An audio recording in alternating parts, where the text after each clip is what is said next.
Pétur, bara flottur sigur hjá þínum mönnum þegar komnir áfram. Frábær byrjun í þessu leik, orkar mikið við mönnum. Fjölnir kemst svona aftur inn í leikinn. Hvað gerðist í milli fyrst og annars leikluta hjá ykkur eða hjá Fjölnir þá?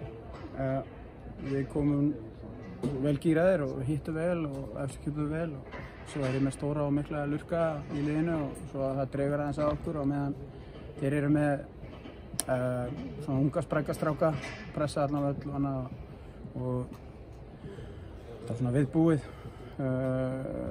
Við gerum okkur svolítið erfitt fyrir kannski að þeir voru að tapa bolt hjá okkur, líka við vorum að skapa svolítið sjálfur en við svona eiginlega grænduðum þetta í gegn og það var ágætt.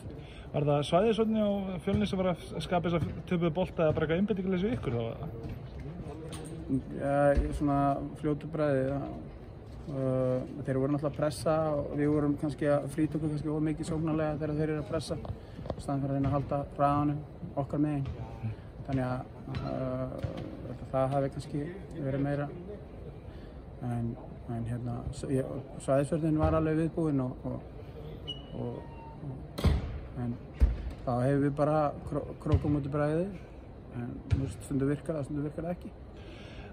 KJ spilaði bara nokkuð fína vörn þannig að CJ sá sem skoraði 34 stig, sá einu sem skoraði eitthvað mikið fyrir Fjölnismenn. Ég sá samt þú hvíldir hann í fjórða leikluta fyrir settir Hilmi á hann. Hvað var bakið á okkur? Hann er mjög erfiður einn á einn hann er mjög erfiður í einn á einn sem hann að fara að gera boltaskrín og þá voru svolítið að sogast inn og fenga boltan úr hans höndum. Það kannski var eiginlega of mikið bil á milli í boltaskriðinu hjá KJ. Hann er kannski svolítið ryðgaður og eftir meiðslin og annað, hann átti ekkert að fá að spila en það var tekin ákvörðun að hann fengi að spila. Þannig að Hilmi er bara búinn að standa sig mjög vel. Hann gerði mjög vel á Ísafirði á laugardaginn og gerði frábærlega líka í dag. Það er ekkert endilega einn maður að dekka einn mann, heldur en að við vorum kannski fjórir að einn maður að dekka einn mann og fjórir að hjálpa til. Það var svolítið svoleiðis mótið honum. Þá eru þið komin áfram og bara bíða eftir að sjá úrslitin í Álftanes Skallagríms viðureigninni. Það getur náttúrulega mætt gamlum félaga Nebojsa í Skallagrím. Viltu frekar mæta Skallagrím eða Álftanes eða hefur ykkur preferens? Ekki nei, við erum alveg saman.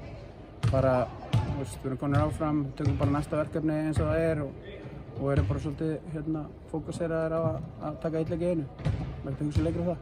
Glæsilegt. Til hamingju með þetta. Takk fyrir.